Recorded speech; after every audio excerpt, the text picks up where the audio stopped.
안녕하세요. 제조랑입니다. 오늘 배울 거는 개화 vs 위정척사입니다. 자, 먼저 배워볼 애들은 바로 개화 세력입니다. 개화 세력. 얘네들이 뭐냐면은, 그러니까 우리나라를 해외에 개방하자. 그래서 우리가 서양 애들의 기술을 보고 성장해야 된다. 라는 애들이 개화 세력입니다.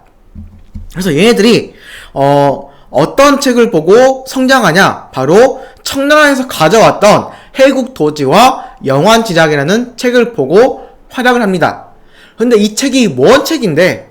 바로 청나라에서 편찬한 세계 지리서입니다. 그러니까 한마디로 하면은 세계의 정보를 담은 지도예요, 지도. 그러니까 조선 애들이 이걸 보고 이제 서양에는 이러한 국가가 있고 지금 세계가 이러게 흘러가고 있구나 라는 인식을 하게 된 책이 바로 해국도지와 영환지략입니다. 근데 특히 어떤 애들이 개화의 필요성을 많이 느끼냐? 바로 젊은 양반 자제들이 이 개화의 필요성을 강하게 느낍니다. 그래서 먼저 이 세력들이 누가 있냐를 봐보면은 첫 번째로 오경석, 그러니까 이 사람이 이 책을 가져온 사람입니다. 그리고 그 다음 유홍기나 박규수, 김옥균, 박영효, 홍영식, 유길준 등 이러한 사람들이 개화 세력의 주축을 맡고 있습니다. 그래서 나중에 배워볼 사건 중에서 이 사람들이 자주 등장할 거예요. 그래서 이 조선 정부는 개화를 위해서 각 국가의 사절단을 파견합니다. 그러니까 이걸 왜 파견하냐?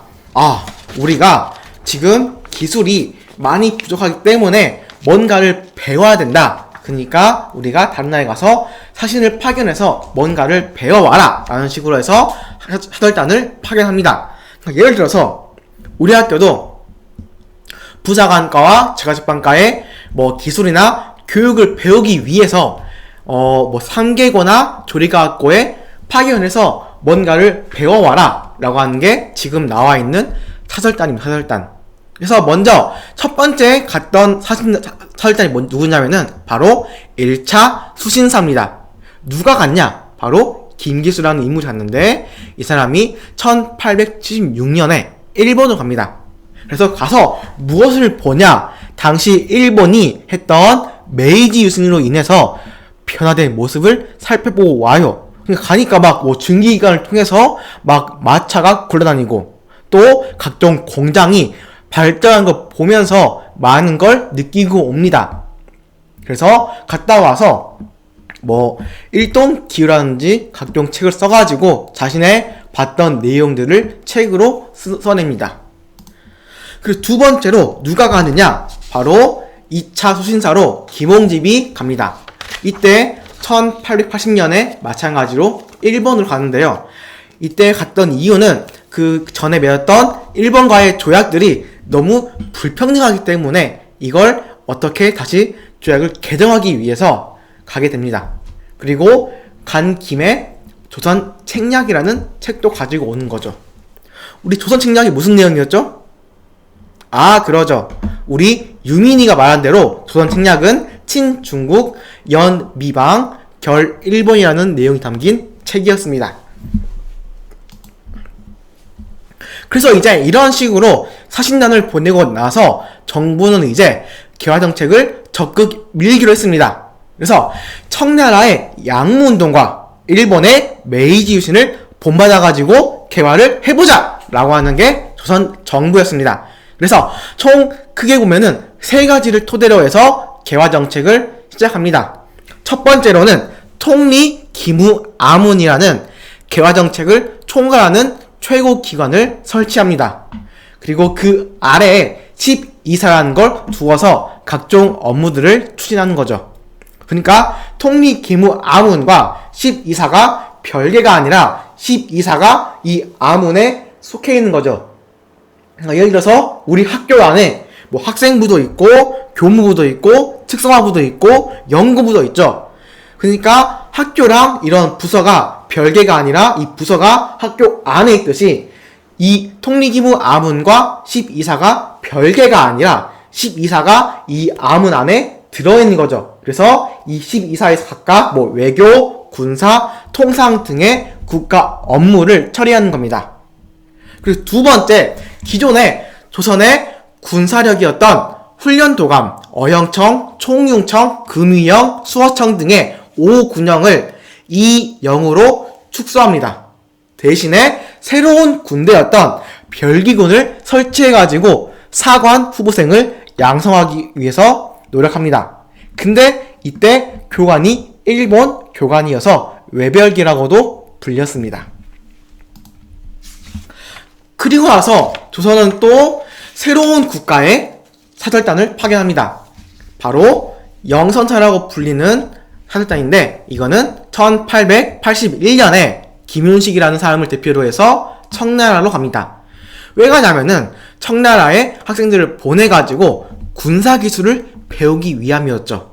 그래서 갔다 와가지고 새로운 무기를 제조하는 기관인 기기창을 설립해가지고 신식무기를 제조하기 위한 노력을 펼칩니다. 그리고 한 번 더 일본을 보내는데 이때 보낸 사절단이 바로 조사 시찰단이라는 것이었습니다. 주로 젊은 개혁파 관료들을 보냈는데요. 이 당시에 81년에 일본으로 갑니다. 근데 이걸 어떻게 가냐면은 아메잉어사의 직함으로 개별적으로 비밀리에 갑니다.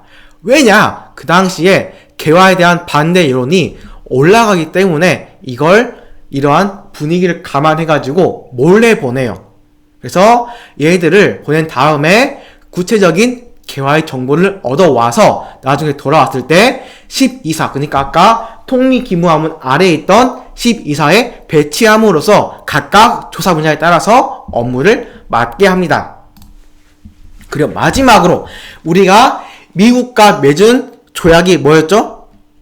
그렇죠. 우리 가온이가 말한 대로 조미 수호 통상 조약이었습니다. 바로 1882년에 맺은 조약이죠.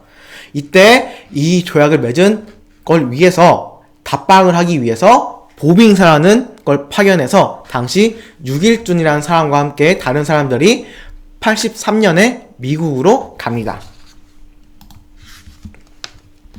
그래서 이런 식으로 해서 이제 조선이 이제 각각 국가에 뭔가 배우러 보내고 또 조선 내에서도 개화를 위한 업무 기관을 만듭니다. 그렇다면 이제 우리가 이 각각 조약을 통해서 또 개화를 통해서 항구를 개항했는데 그러면은 각 국가별로 어떻게 우리나라가 무역을 했는가에 대해서 봐봐야 되겠죠? 그러죠. 바로 이때 했던 무역이 있는데 바로 거류지 무역이라고 합니다. 이 거류지 무역이 뭐냐? 당시에 각국 상인의 활동 범위를 제한하는 거예요. 그러니까 우리가 강화조약에서 개항했던 부산, 원산, 인천에서 그 범위를 4km로 해가지고 일본 상인이 활동할 범위를 만드는 거죠. 그러니까 4km에서 벗어난 지역은 갈 수가 없는 거예요.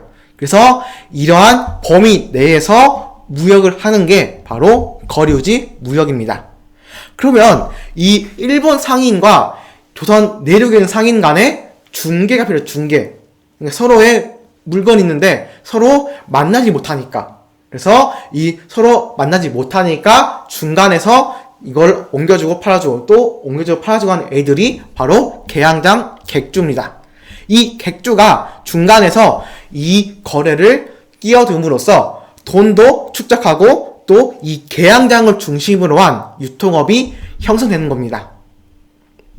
그러니까 쉽게 얘기하면은 선생님이 다양고의 학생들의 활동 범위를 기숙사에서 교문에서 10발자국만 활동할 수 있게 한다. 그러니까 너희는 교문에서 10발자국 이상 하면 안 돼. 라고 활동 범위를 제한합니다. 그러면 이 읍내에 있는 배달 업체와 우리 학생들의 중간에서 이어줘야 될 사람이 필요하죠. 그렇기 때문에 이 배달 기사님들이 등장하는 겁니다. 그래서 이 배달 기사님이 읍내에 있는 업체와 또 학교에서 10발자국 못 가는 학생들을 중개해 주는 거죠. 그러니까 이건 한마디로 하면은 교문을 중심으로 한 유통망이 형성되는 거죠. 마치 이 거래소지 무역이 계양장을 중심으로 해서 조선의 내륙 상인과 일본을 이어주듯이 이 배달 기사님이 읍내에 있는 식당과 또 이 학교에 있는 여러분들을 이어주는 거죠. 그러니까 이 배달 기사님이 일종의 지금 객주의 역할을 하는 겁니다. 이해되죠? 예. 그래서 이제 일본과의 무역이 상당히 증가하는데 일본은 조선에 자기가 수입해왔던 영국산 면을 팔고 조선은 일본에 소가죽이나 쌀, 콩들을 팝니다. 그러니까 이 일본 애들은 계속 뭔가 무한정으로 나오는 제품을 팔고 조선은 땅에서 나오는 한정이 되는 물건을 파는 거예요. 당연히 조선이 이제 조선의 면 생산 농가가 타격을 입고 또 쌀이 계속 넘어가니까 쌀이 부족해서 쌀값이 오르니까 백성들의 삶이 퍽퍽해지는 거죠. 그래서 점점 조선의 백성들은 일본의 경제 침탈에 대해서 반감이 올라갑니다. 근데 이 와중에 일본 정부놈들의 재수없는 짓이 또 이뤄져요. 얘네들이 상인들을 도와주는 거예요.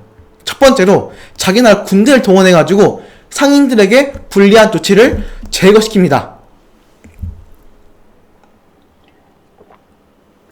그리고 두 번째로 자기 나라에 있는 중앙은행인 제2은행을 조선에 각각 설치해가지고 상인들의 돈을 지원해줘요.